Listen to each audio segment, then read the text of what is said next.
Good evening, everybody, and welcome to another edition of The Guys Who Stare at Stats. I'm Cade Kennedy alongside Andrew Santangelo, and Andrew, we have a lot to get to and not a lot of time, so as always, of course, the most important question of the day, how are you doing, Andrew?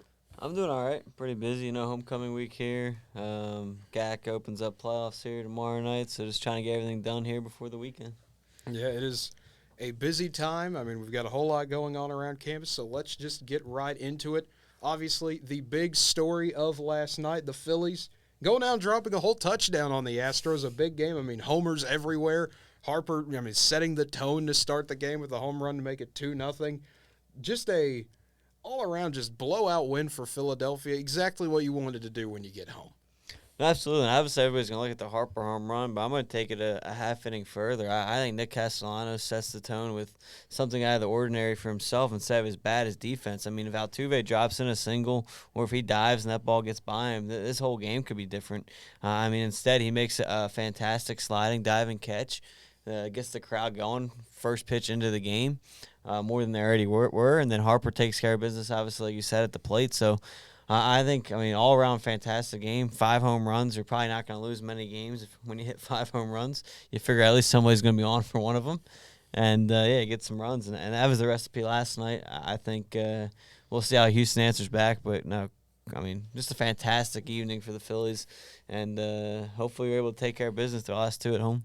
I would say it's just such a fantastic game for Philadelphia. And, like you said, Andrew, everyone's going to look at the Harper home run, set the game, this whole – great start, but it was everybody. Baum, Marsh, Schwarber, Hoskins, everybody stepping up. It's one of those games you always dream of having, one of those right place, right time games. And that's what the Phillies wanted, and that's what they got. Yeah, even for the pitching. Ranger Suarez goes out, gives you 5 shutout innings. Probably could have went longer.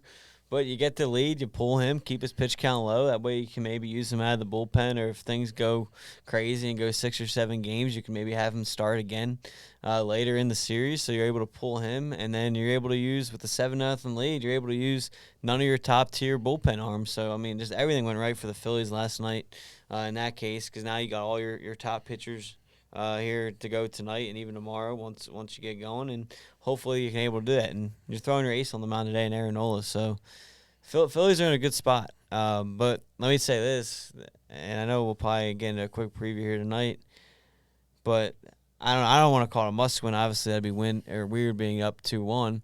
But Phillies are having an important game tonight in terms of, with the rain out, they switched the rotations. Now they got Aaron Nola going tonight. The Astros didn't.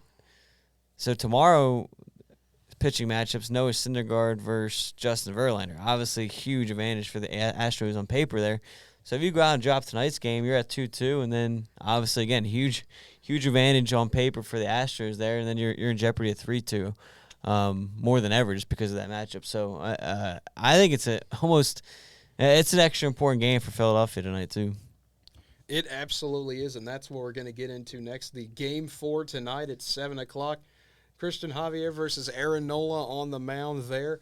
It's going to be, like you said, Andrew, it's weird saying Game 4 of a 2-1 series is a must-win for both teams, but it really is. If you're Houston, of course, you absolutely cannot go down 3-1. You go down 3-1 with one more game at Philadelphia. Usually things do not go well when you get in that situation. But if you're the Phillies, you don't want it to get back to 2-2 because with Verlander, if he comes out Game 5, Astros have a chance to go back home ready to close it out. Yeah, especially with all the narratives and everyone making jokes about Verlander struggling in the World Series, and he looked good for the first 2 or 3 innings in Game 1 before getting rocked later in the game. So he's a veteran. He's ready to go out there and prove himself again. So no, it's like you said, it's weird for 2-1, but because of the matchups and what the rain and the weather did to the series, it's created a whole weird dynamic. But Phillies have the edge right now. You went out and took the first shot last night. Can you get I don't call it the knockout punch today, obviously, but like you said, you go up 3-1 in Philadelphia, got Game 5 at home. You got a good shot to take care of business there. They absolutely do. Phillies are favored in this game, and the over-under currently at 7.5. So it is a big-time situation. It's always a big-time situation. It's the World Series, but even bigger than usual, I guess I'd say. So I guess the most important thing left to do is who do we think is going to win this one? Aaron Nola's due for a good start. He's had 2 bad ones in a row in that last game against San Diego and then the first one against Houston. And the Phillies found a way to win both games. I think Nola turns it around, pitches well. And I'm not picking against the Phillies at home. I think they get the job done. Again, you got the better pitcher tonight. Like you said, they're favored for the first time in the series tonight. So I think Phillies take care of business, and let's just say 4-1, 4-2, somewhere around there. I think it's lower than the past few games. That's kind of where I'm thinking as well. Philadelphia, they have all the momentum behind them now. You've got your ace on the mound. This is that situation. This is that game to prove yourself, okay, here we are. We're here to take care of business. We're 1 game away, and I think Philadelphia gets it done. And we start having to talk about 1 win away for the Phillies. And then the next game, obviously, to talk about is, well, the very next day, Game 5, going to be interesting. Verlander versus Syndergaard.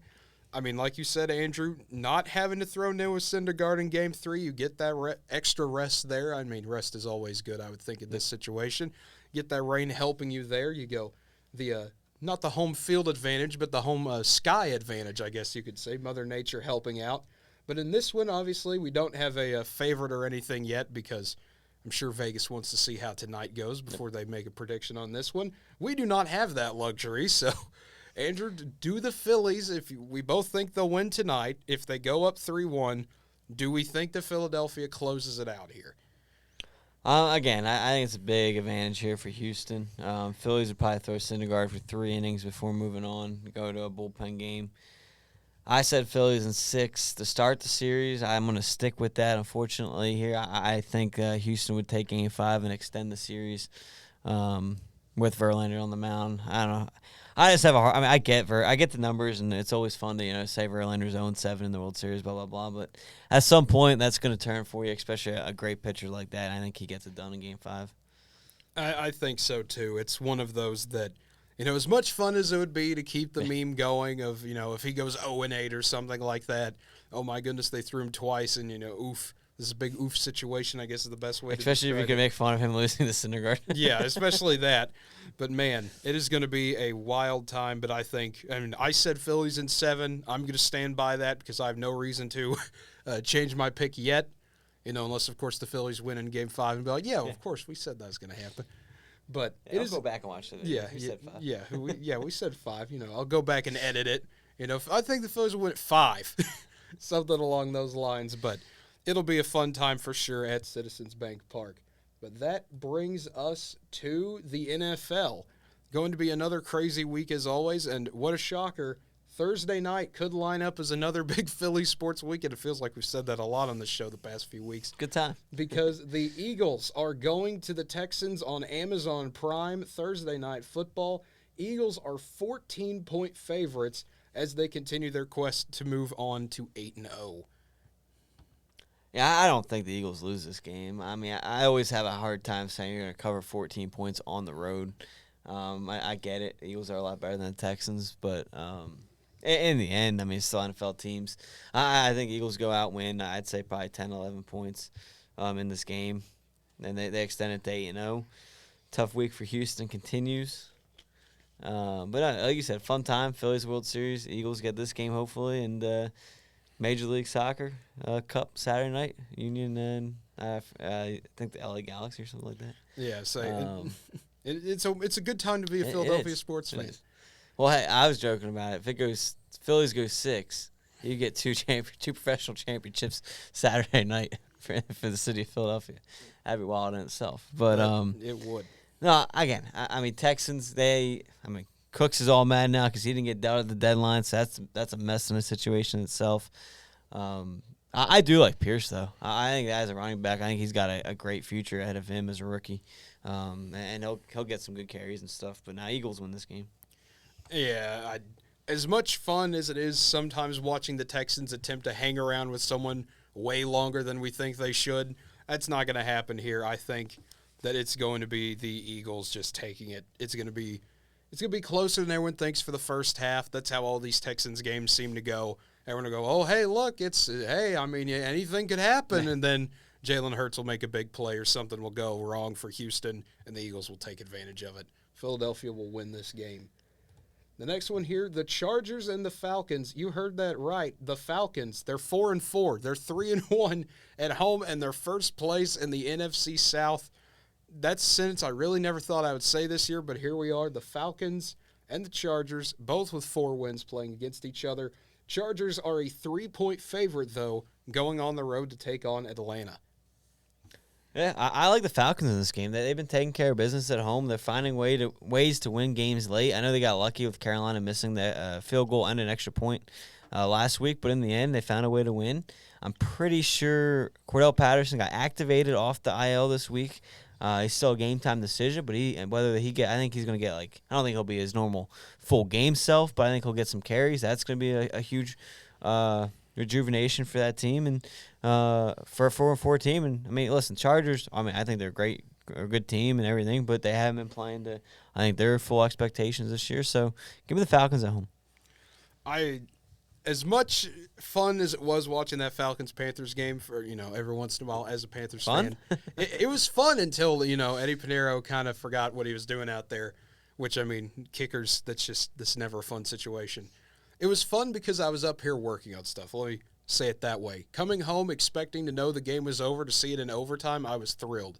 Then I realized that they missed an extra point, and I was like, well, that kind of puts a little bit of a damper. But I think the Chargers find a way to get it done here. I think that they are the better team. Despite everything that has gone Atlanta's way, they'll make this a close game. Marcus Mariota can still just keep this team in it, but he's not going to be able to get it done. Cordell Patterson, if he comes back, that'll be a big boost, obviously, for the Falcons, like you said, Andrew. But this is going to be another close one. I think Atlanta, they'll have their moments, but I think the Chargers find a way to win. Yeah. Real quick, I don't know if you saw this. My buddy just sent me this. Is a little bit of breaking news, but it came out like a half hour ago. We're both kind of Big 12 guys. I know you're leaving us in the Big 12.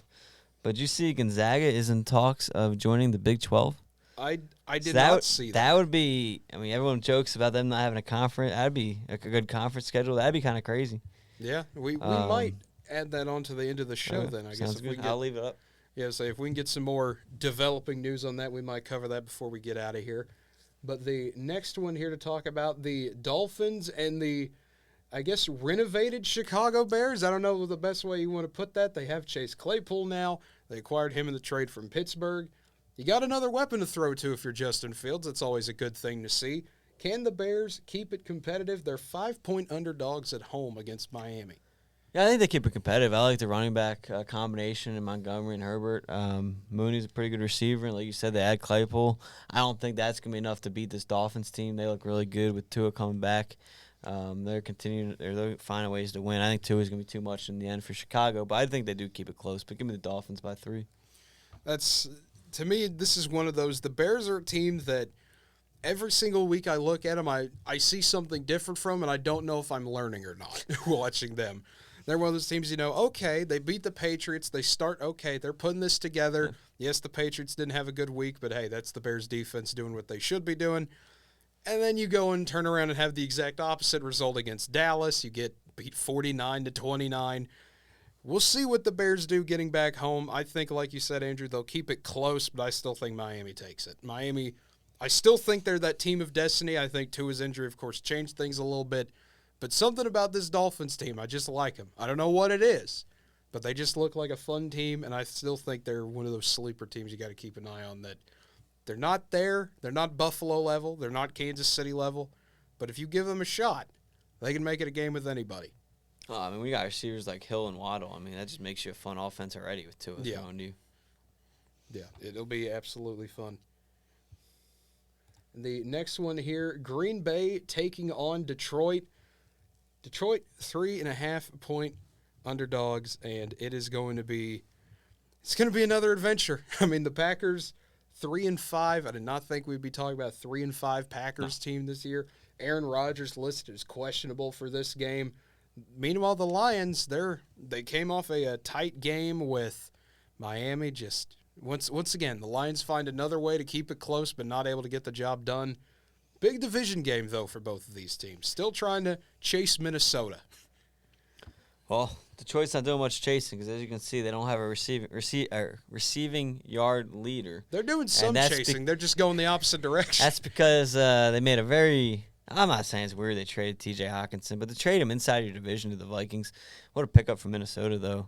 Talk about division trying to chase the Vikings. I mean, you give them to your division rival, but fantastic pickup there for Minnesota. In terms of this game, listen, I want to say the Packers are going to blow out the Lions, but, I mean, they just haven't been playing well, obviously. I do like Aaron Rodgers to bounce back a little bit in this game. I just can't trust Detroit.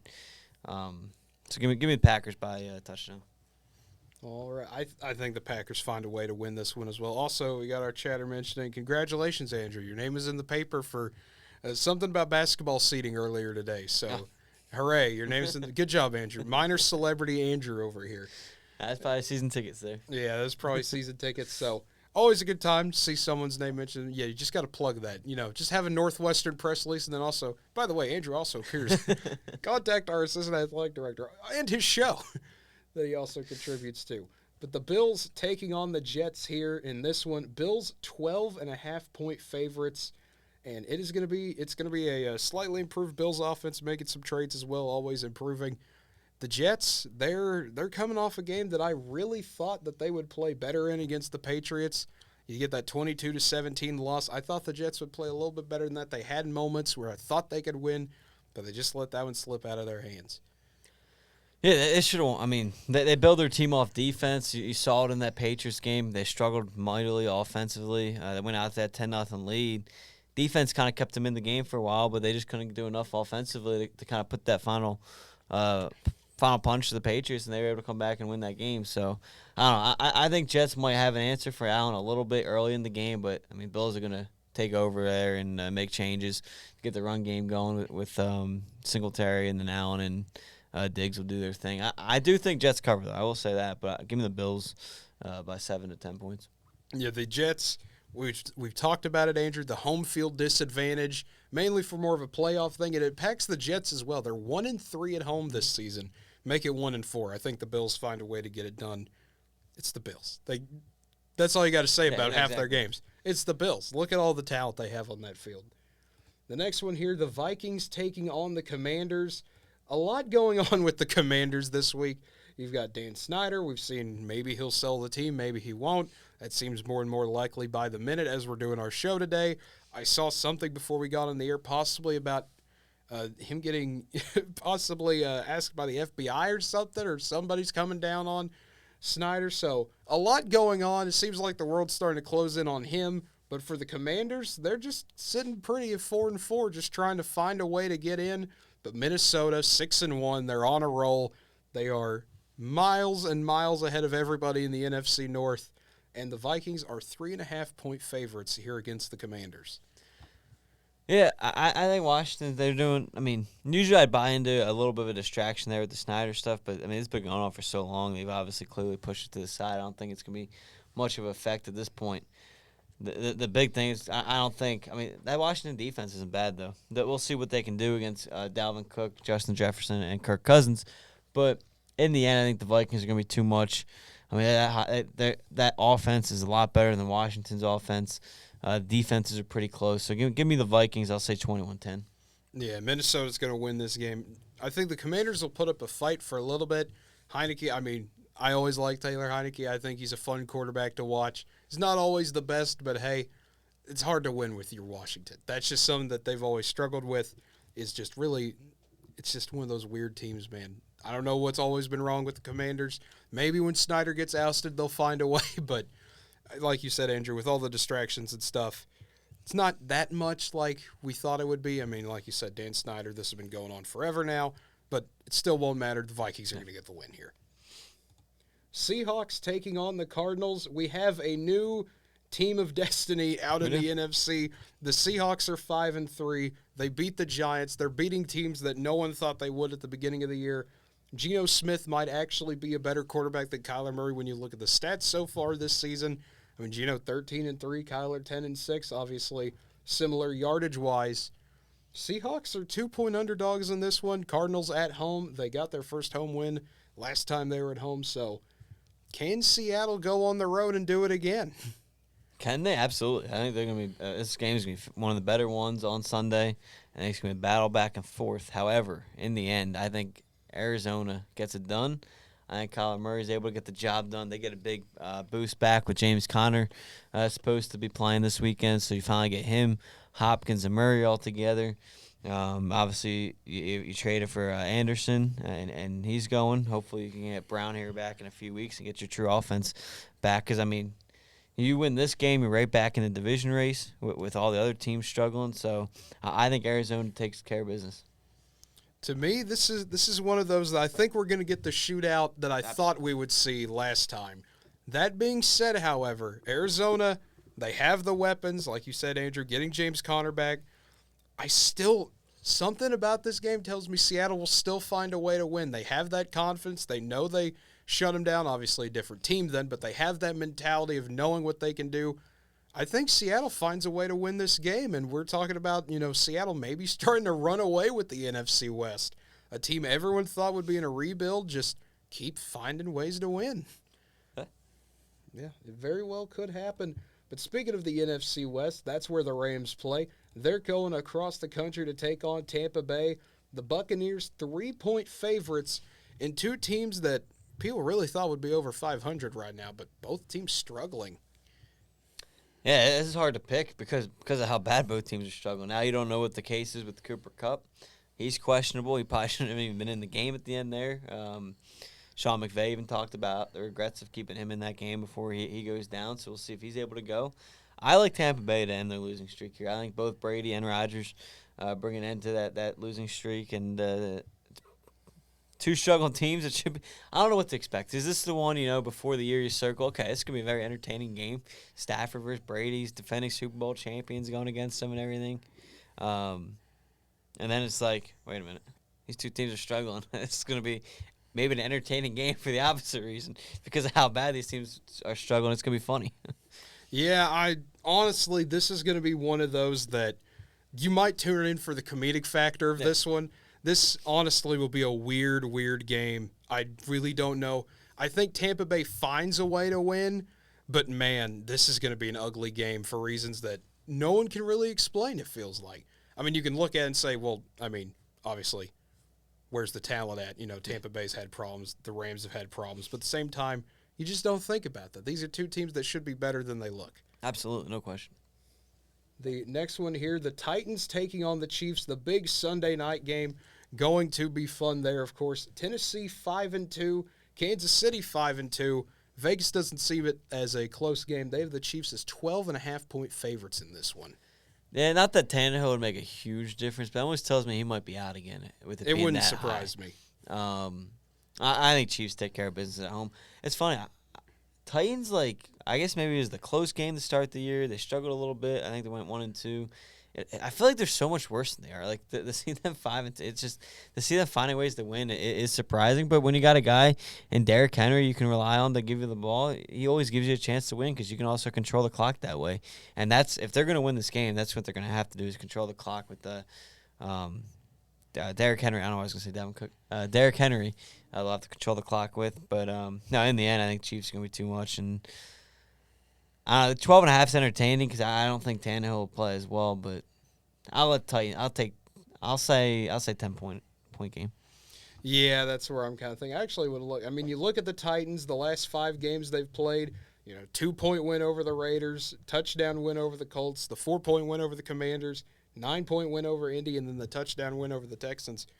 The Titans are one of those teams that you look at it and the way their season is going, you just keep thinking, okay, they're going to run to a buzzsaw at some point. How are they going to rebound from that game? I think this is that moment. Kansas City will find a way to beat them up, and we're going to see how Tennessee responds.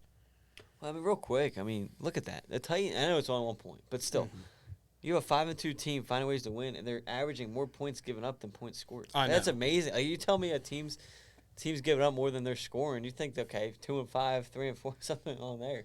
But no, they're just getting the job done. In the end, especially in the NFL, because you don't have the college rankings and everything, it doesn't matter how you win as long as you end with a W. Yeah, all you've got to do is find a way to win. That is the name of the game. A win is a win is a win. The Ravens taking on the Saints on Monday night. Saints are 2.5-point home dogs. Not surprising there. The Ravens are still the Ravens, even though they've had trouble at times. There have been a few questionable moments this season for them. Baltimore is still Baltimore. They're going to find ways to get the win here, at least I think. Yeah, I think Baltimore wins this game. I'm kind of surprised, honestly, that's only 2.5. I would have figured they'd be a little bit more. But I guess they're giving Saints a lot of credit there. But no, give me the Ravens. I think they win this game over the Saints pretty easily. Yeah, it's one that I don't really understand the spread on. That seeing the Saints, they're not that good of a team. I really don't think they are. But the Ravens are going to find a way to get this job done. This could be one of those double-digit type blowouts at the end of the day if the cards fall right for Baltimore. But that brings us into college football. We had the return of some people's favorite pastime, Maction, returned. Your Tuesday and Wednesday night MAC games that always seem to go absolutely crazy no matter what happens. And we have quite a few games to get to. We're going to kind of jump around from place to place, but we have to start with the game of the week. Number 1, Tennessee.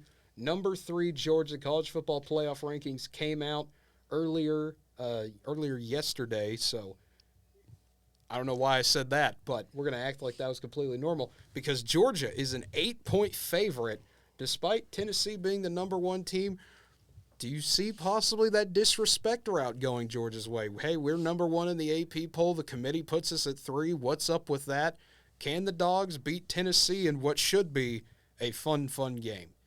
I think it's been a great game. I know it goes without saying, but in the end, I think Tennessee covers, but I think Georgia wins the game. I think you have 2 great offenses going at it, 2 great defenses going at it too. I think Georgia's defense is better than Tennessee's, where the offenses are more even a little bit. And in the end, I think Georgia's defense is going to be a little too much for Tennessee. So in the end, give me Georgia 24-17. So the key to this game for me is the number 30. When Georgia gives up 30 points under Kirby Smart, they are 1-9. When they don't, I think their record was like 73-6 or something like that. It is that number 30 makes a big difference. I think Georgia is going to be able to contain Tennessee's offense somewhat. I'm thinking more of a 31-27 type game, but being in Athens, I think Georgia finds a way to get it done. But what should be a huge game that just really changes everything about how we see this college football season going, in the East at least. Real quick before we move on, if you flipped it and this game's at Tennessee, does that change your outcome in the winter? To me, it does. Neyland Stadium is one of those places that it can be incredibly difficult to get a win in. I mean, Alabama struggled this year with them. That's something we don't even see often. But that crowd, the way Tennessee's going this year, they kind of have that team of destiny feel that they had their big game at home. They had their moment. They beat Bama. If they would have had this one at home against Georgia, I think that you might have found a way to get the entire state of Tennessee there for that game. But to me, this one being at Georgia, I think with everything that has happened the past few days with, no one's really expecting us to compete as much. They put Tennessee at 1. Even though you're 8-point favorites, I think Kirby Smart, just like his mentor Nick Saban, will find a way to get that disrespect angle going. So final question then, flip it. Or not flip it. Last part, neutral. Like if this game is being played in Dallas, it's safe. Oh man, I don't know. I don't know who I would pick. You don't have to pick. Yeah. I'm just saying, like, is it that close? Like that's why I was to asking. me, it is really, that close. If it's that close, where you're picking, yeah. Or if you okay. To me, it's one of those that home field advantage definitely changes things depending on the place. At a neutral site, I don't know who I'd go with on that one. That would be one that it'd be a lot of thinking involved. But the next game we're going to jump to here, we're going to jump over to number 4 Clemson going to South Bend to take on the Irish. Going to be a massive game there, but if you look at that spread, Clemson only 3.5-point favorites in this one. Notre Dame, they got the big win over a top 16 or a top 20 Syracuse ranked number 16, 41-24 last week. Are the Irish, despite everything that's happening, finding a way to turn this season around? And if so, can they keep that magic up against Clemson? Yeah, no, they've definitely fixed their season. Credit to them and credit to the coaching staff there as well. But in the end, I think Clemson's going to be too much for them. I do think the reason why you're only seeing 3.5 is we've seen Clemson struggle the last few weeks. You're down most of the game against Syracuse. You only beat Florida State by 6. So I think you are seeing struggles out of Clemson. But in the end, I think they're going to be too much for Notre Dame. To me, this is one of those weird games. This is one of those teams where Clemson at home and Clemson on the road are two completely different teams. They absolutely are. You look at what Clemson did against Wake Forest. You look at what they did against Boston College. You look at what they did against Florida State. In all of those games, you could tell they were the better team, but Florida State and Boston College especially, they really let them hang around in the first half, and then Clemson had what could be considered, at least in my opinion, one of the closest 31-3 games you've ever seen, where it's just like, okay, Clemson, we know you're the better team. Are you going to put Boston College away or not? And they finally did, but Florida State, same thing. Okay, it's 17-14. We're almost to halftime. You're clearly better than them. You're way more talented. Okay, Florida State turned it over. Okay, Clemson scores. You get up 34-14. You let Florida State come back into that game and almost give them a shot at the end. To me, Clemson's going to have to fix that because Notre Dame, they're going to play to their opponent's level. They did it against Marshall and got beat. They did it against Stanford and got beat. But they did it against Syracuse and won. They're going to find a way to play to Clemson's level. They have to be ready for that. But I think at the end of the day, Clemson will still find a way to get the job done, and the Tigers move to 9-0 on the season. But it should be a fun one on a Saturday night in South Bend. The next one we're going to go ahead and jump to is Alabama taking on LSU. I did not think this would be a top 10 matchup in Death Valley. LSU was 15 in the AP poll, but moved up to number 10 in the playoff committee poll just in time for this game. So a fun battle here. Number 6 Alabama, number 10 LSU. Tied are 13.5-point favorites in this one. Yeah, I think LSU covers. I think Alabama's going to find a way to pull off the win. But I do think LSU covers that. I like them at home there to do that. I mean, we know why they're 10. Had to get that top 10 matchup for Alabama first. But, no, I mean, LSU's been just a weird team. They've been so up and down this year. We talked about them on the show before. One week they don't look too strong. Next week they come out and fix things within a week. So I think LSU gives Alabama a game for sure here. But in the end, I think Young's going to be too much, and he gets the job done. I think so, too. Alabama, to me, they're a team that they're still trying to figure it out, which is weird to say for Alabama. They beat up Mississippi State 30-6 last week, trying to get back from that game against Tennessee. I think that bye week really did help both teams here. LSU, of course, building off that Ole Miss blowout win they got. I think LSU will come out swinging with everything they have. This is going to be a close game for 3 quarters, but at the end of the day, when Alabama needs something, Bryce Young will make a play when they absolutely have to, and Alabama gets the win in Death Valley. And then we get a battle of Alabama-Ole Miss for the SEC West. But the next one to talk about, it's Big Noon, featuring, surprisingly, neither Michigan or Ohio State. Texas Tech taking on TCU. The Big 12 getting that Big Noon slot, and the Frogs are 9.5-point favorites. This is a bit of an interesting game, not in terms of even the matchup itself, but in terms of everything going on around it. Back in, I want to say, I know it was definitely preseason, Texas Tech fans were trying to buy up as many tickets as they could to this game, trying to have another takeover type game like you saw with the Texas basketball game in Austin. TCU started trying to make them pretty much get rid of their tickets. They were trying to block anyone from West Texas or the Texas Panhandle. So we're going to see what happens here, how many Tech fans still make that pilgrimage to Fort Worth.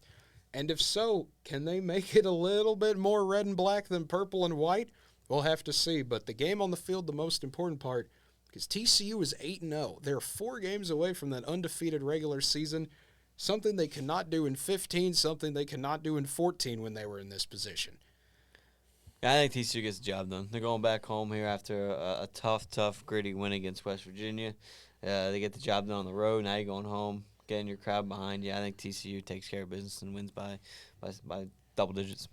To me, this is going to be a fun game because Texas Tech, they're coming off getting blown out by Baylor 45-17. TCU is still trying to find ways. This is going to be a game where TCU, I think they're going to feel disrespected with that 7th ranking. They're going to show it because they are going to have to prove that they can blow somebody out. As much as weird as it is to say about the Big 12, TCU's going to have to prove they're the better team and have a wire-to-wire type of win. And I think TCU can do just that. They might struggle in the first drive or two. That's still, I mean, that's football. You're going to do that the first drive or two. You're still trying to figure teams out. But I think TCU gets a big win here, and the Frogs move to 9-0. The next one I want to bring up is Texas and Kansas State. Wildcats coming off a blowout win of Oklahoma State that I don't think anybody saw coming. But Texas still a 2.5-point favorite in this game. Horns getting in at number 24 in the college football playoff ranking. I like the Wildcats in this one. They got a lot to prove in this one, too. You don't want to go out and lose this game, take a second conference loss, be back jumbled down in that mix. I think there's 3 or 4 teams there with 2 losses in the Big 12. Obviously, OSU, Texas being some of them, so you don't want to drop back down, create a whole mess with the tiebreaker situations. And I think Kansas State takes care of business at home.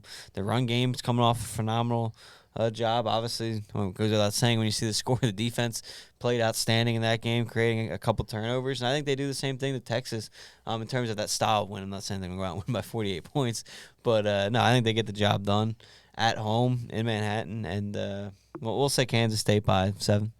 I'd take Kansas State winning by 48. I'd appreciate I'll take it. I'd I'm not going to predict it. Yeah, I wouldn't predict it either, but I'd appreciate it. I think Will Howard, he suits this Kansas State team better than Adrian Martinez does. I didn't think I would say that at the beginning of the year, but you look at what Kansas State was able to do. Deuce Vaughn's going to have a big day. Will Howard's going to have another big day. Malik Knowles will make another impressive play somewhere either on special teams or at receiver. And I think they're going to get to Quinn Ewers. This Wildcat defense, they are going to be able to just fly past that Texas offensive line at times, get some pressure on Ewers. And you saw what happened when they played in Stillwater. Texas could not get anything going. 19 for 49, that was the number Ewers had.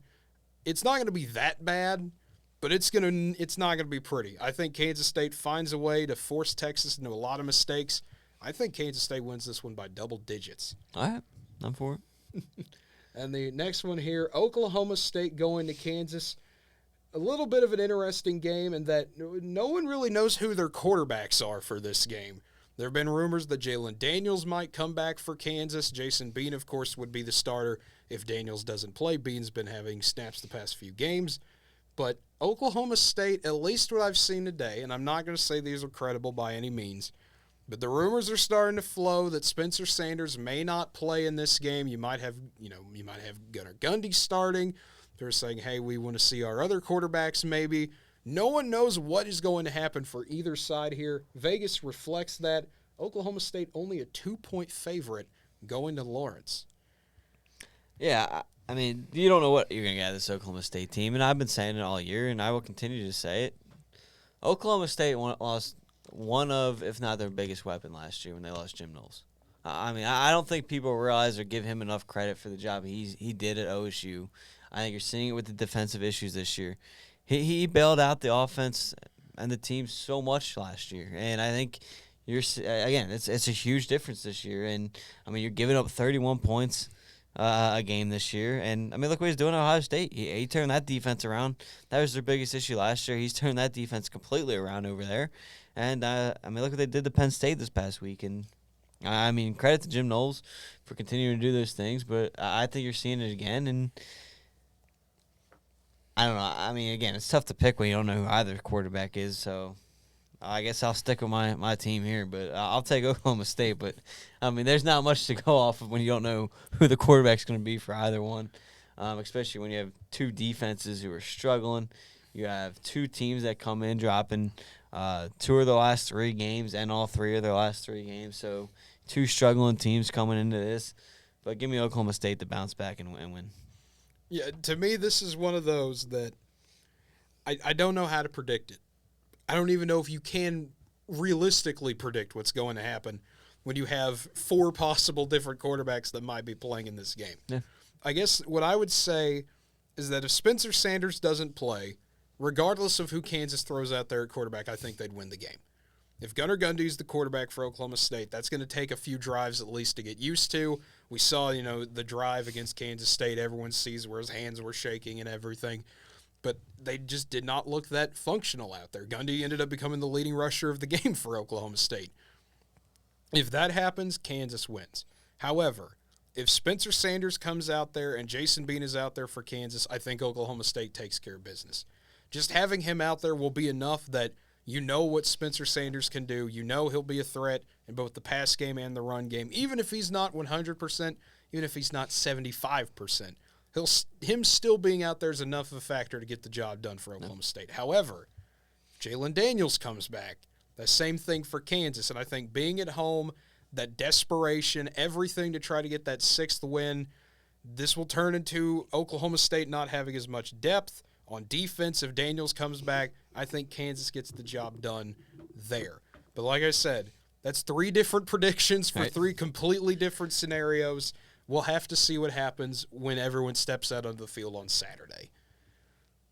And the final one to talk about, Wake Forest playing NC State, a top 25 game that, well, I'll be honest, at least to me, it doesn't feel like a top 25 game. After Wake Forest got blown out by Louisville last week, NC State's been struggling, trying to find a new quarterback without Devin Leary. Both teams really trying to find something to go off of here. But Wake Forest, 4-point favorites in a game that did not think would be on ACC network. It's always weird seeing 2 top 25 teams playing on a conference network. Yeah, I think the quarterback issue for NC State is going to continue to be a problem. Wake Forest's offense is going to come out strong and just take over this game pretty quick, and I think they'll cover the 4 points here. I like Wake Forest here to get the job done on the road and push NC State back even farther. I think Wake Forest gets the job done. You're not going to see Sam Hartman have another 6-turnover day, let alone a 6-turnover quarter. That's not going to happen again. At least I wouldn't think so. NC State's a good enough defense to slow Wake down, but they're not going to have the offense to keep up with this one. I think Wake Forest gets the job done here. But now I guess the last thing to talk about, if I can attempt to find it, was that Gonzaga to the Big 12 possibility that you were mentioning, Andrew. Yeah, so I'll do a quick brief down while I bring it up. Basically, Gonzaga's athletic director met in person with the Big 12 today, made the trip to try to discuss them going to a Power 5 conference. It would be interesting to see because they don't have football, right? Or is it just They low do level? not have football. So it would be interesting to see how they make that work with no football being in hands. But I'll tell you what, Big 12 obviously losing some big basketball teams. I know you in Texas here. They bring in a school like Gonzaga. I mean, listen, I know on here I've said I've had my cautions with them overall, but overall, I mean, that's a great add to your conference, bringing in a top-tier team like them. So, hey, I hope it happens. I hope they're able to find a way to get the job done, bring them in. Big 12 is going to need a new team, and we'll see what teams are able to do against them. I mean, that'd be fun. You mix them up with Kansas and Baylor twice a year, at least once a year, if not twice, depending on how the new schedule structure would go. It'd be great for the Big 12 basketball, especially. I mean, all I'm going to say is if the Big 12 got what at least I've seen some of their fans want. I'm not going to say everyone because I can't speak for everybody. But imagine this. You add Gonzaga here for basketball. You add Arizona and Utah and Arizona State and Colorado. Let's just say you get those 4. The Pac-12 caves in on itself. That scenario goes that way. Could you imagine having Kansas, Baylor, Arizona, and Gonzaga in the same conference? Just having 4 of the top teams in basketball right now, Yeah. That would be an absolute just bloodbath. Every single year, you would have something new coming on. And the thing, I guess, that I also want to see, what do you do? Do you try to add maybe another basketball-only team? Do you try to maybe see, I wouldn't say Wichita State because I'm sure Kansas and Kansas State wouldn't like that. But I don't know, maybe a Creighton, maybe someone try to pull away from somewhere else, or maybe you find another up-and-comer somewhere. I do think this would be the start of the Big 12 switching over to basketball, and I think that's due to the loss of OU in Texas. I think this would be the start of that transition. To your point, if they could steal somebody, you look at Creighton. But here, again, this comes down to the interesting thing, especially with Gonzaga and having football, is are they going to be more open to bringing in teams like that? Because everyone else you just mentioned, while they're great basketball, they all have football too. So that square's going to be interesting. One team, and I don't know if they'd ever leave, but a team I'm a fan of, obviously, Villanova.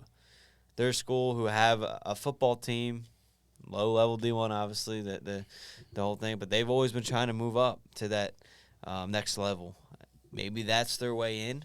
If they're really trying to, if those rumors are really true, them trying to take that leap to the next level for football, obviously they'd get crushed the first few years, or probably more than that. But you work your way as a basketball school, maybe build recruiting through that way. I mean, that could be a way in for them if they are trying to build those. Because I don't know. I'll tell you what. I mean, it's just interesting how that would happen. I mean, maybe Gonzaga tries to go to the Big East if the things don't work well with the Big 12, just because of. I mean, Big East doesn't have football. I mean, you look at all those schools, and the DePauls and everything. I mean, Georgetown, they got football, but I'm just saying, like, not big level football teams, like UConn and everything. So maybe that's an option for them if things don't work for the Big 12. But this is interesting because that means obviously Gonzaga's looking for a way out at this point. So. Yeah, it does. To me, that signals that the West Coast Conference is in trouble. Absolutely. Because if you lose Gonzaga, you're already losing BYU, who is one of your big, fun members there to have for basketball, which, by the way, if you're a Gonzaga fan, I'm sure you don't want to see Provo, Utah ever again. You do not have some memorable places. But also, I want to say, if you're the West Coast Conference, what in the world do you do? Do you try to go poach someone from the Big West? What do you do there? Because you're losing probably your two best members. And, I mean, I hate to say it, as much as I love watching them, I don't think you're going to get as much credit with, oh, hey, we have St. Mary's, we have San Francisco, we have some of those schools. Cal State Fullerton is Big West. Maybe, I don't know. They're one of those teams that a few years ago you could have maybe put an argument in there with them. But to me, I would think the West Coast Conference has to do something, because when you're in that type of scenario, you lose your breadwinner. That's not a good sign. No, not at all. So we will have to see. Of course, the developing situation literally happened an hour before we went on the air. We'll have to see what else happens there. That might be a video we talk about next week. Who knows? Maybe we'll get a little bit more info. Maybe this will be just another rumor in the wind that we got a little bit more of a credible source on with Pete Thamel reporting it. But, Andrew, as we get ready to close up another episode of the show, episode number 88 of the show, by the way, any other closing thoughts for the week? Go Phillies. There you go. There you go. That's about all you need from Andrew. Just, I'm sure the optimism level has got to be through the roof at this point. Oh no, without question. Again, I mean, you gotta go out and close it out. You got two wins left. Again, I hope I'm wrong. I hope they do close it out at home. I think it is going to be the 6th, but nothing better than closing out at home, and that's what this team wants. Yeah, I mean, I'm sure that's what that entire city wants. Also, before we get out of here, I want to mention one final stat that I saw funny today. The Philadelphia police announced that they've had 3 days where they've had extremely low crime rates.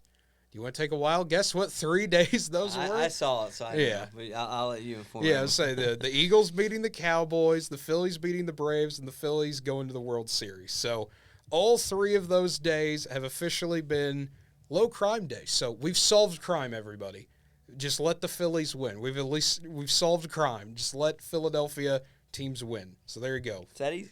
It's that easy. We found the solution to at least their problems.